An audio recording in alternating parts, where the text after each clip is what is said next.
जाने की बात आते चेहरे पर जो खुशी आती है आप कल्पना नहीं कर सकते।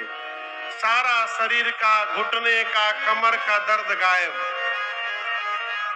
सही बोले ना? सती मैया मैके गई होंगी, कितने आनंद में गई होंगी, लेकिन यहाँ गोस्वामी जी कहते हैं पिता के घर गई तो किसी ने सती मैया की ओर देखा तक नहीं।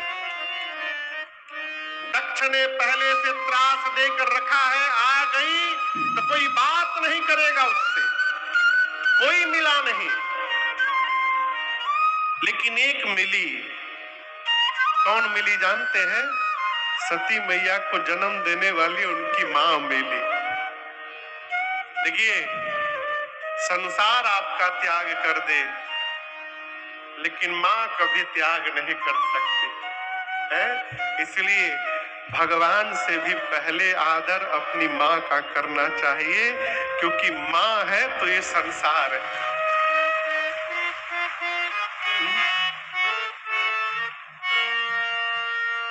मां के चेहरे में ही पूरा जगत देखिए।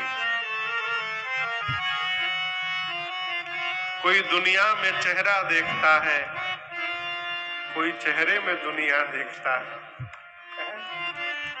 मां मिली हो और कैसे मिली? सादर भले ही मिली एक माता भी मिली, लेकिन कैसे मिली? भगिनी मिली बहुत मुस्काता, बहनें बहुत मुस्कुरा कर मिली। ये प्रसंग कहता है मुस्कुराना ठीक है, बहुत मुस्कुराना ठीक नहीं है। मैं उदाहरण देता हूँ, आपके घर कोई आया, आप उसका स्वागत करेंगे, अरे जय हो स्वागतम स्वागतम, आइए आइए आइए आइए, ये तो ठीक है। लेकिन यदि कोई घर आए आप भी आ गए इसका मतलब आपको आना नहीं था, आप बिना मतलब में आ गए। बहनें बहुत मुस्कुरा कर मिली, व्यंग।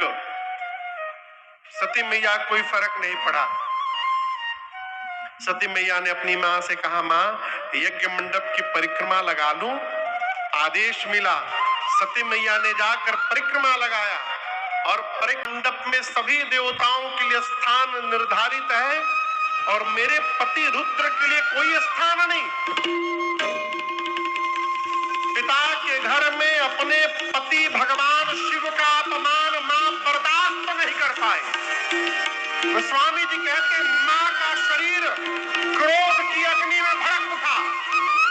मां ने कहा, हे देवगण, हे ऋषि में से बैठकर जिसने जिसने मेरे पति भगवान शिव की निंदा की है, अथवा जो बैठकर कान से श्रवण मात्र भी किया है, आप सबको दंड मिलेगा।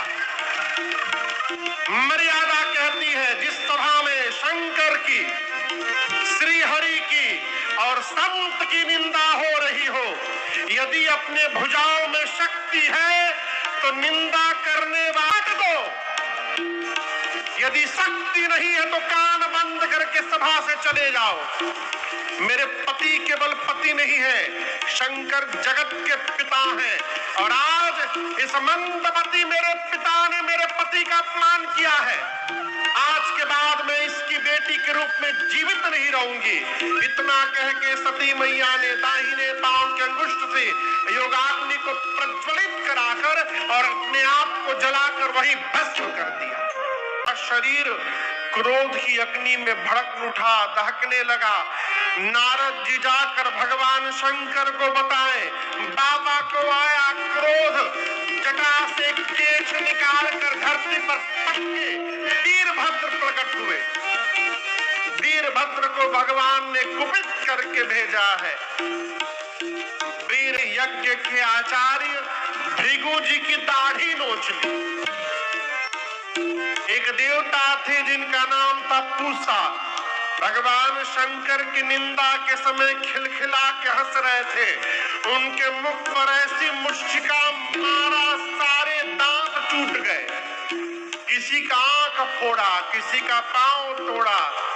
दक्ष के सिर को पकड़ा वीरभद्र ने घुमाया और धड़ से सिर को उखाड़कर ले जाकर यज्ञ की अग्नि कुंड में स्वाहा कर दिया। पूरा यज्ञ विध्वंस करने लगे। ये कथा कहती है, जीवन में यदि बैर भाव रखकर सत्कर्म करने चलेंगे तो आपका सत्कर्म पूर्ण होने वाला नहीं है जब मन की शुद्धता होती है। बाद में भगवान श्री हरि को, शंकर जी को बुलाकर यज्ञ की रक्षा कराई गई। इधर सती मैया मरने से ठीक पहले समय श्री रघुनाथ जी से वरदान मांगा, प्रभु जन्म जन्म शिव पद अनुराग। हे प्रभु, अगले जन्म में भी मैं बाबा के ही चरणों की दासी बनूं, ऐसा आशीर्वाद दीजिए मुझे। राम जी ने आशीर्वाद दिया और उसी वरदान के कारण सती मैया का शरीर शांत हुआ और उनका अगला जन्म हिमालय के घर में पार्वती मैया के रूप में हुआ है। के साथ सभी लोग बोलिए पार्वती मैया की जय। पार्वती मैया का जन्म हुआ। नारद जी पहुंच गए हिमांचल जी के घर। हिमांचल जी ने स्वागत किया, पूजन किया, पांव पखारा और आकर के प्रणाम करवाया। और हिमांचल जी बोले, नारद जी मुनिवर, आप त्रिकालदर्शी हैं, मेरी बिटिया की हाथ की रेखा देखकर बताइए तो इनमें क्या दोष गुण है। नारद जी पार्वती मैया का हाथ लिए कहे, महाराज आप दोष पूछ रहे थे, मैं कह रहा हूं सकल गुण समस्त सद्गुणों की खान है। लिखिए महाराज, इनका नाम उमा होगा, अंबिका होगा, भवानी होगा। आगे कहता हूं, इनका सौभाग्य खंड बना।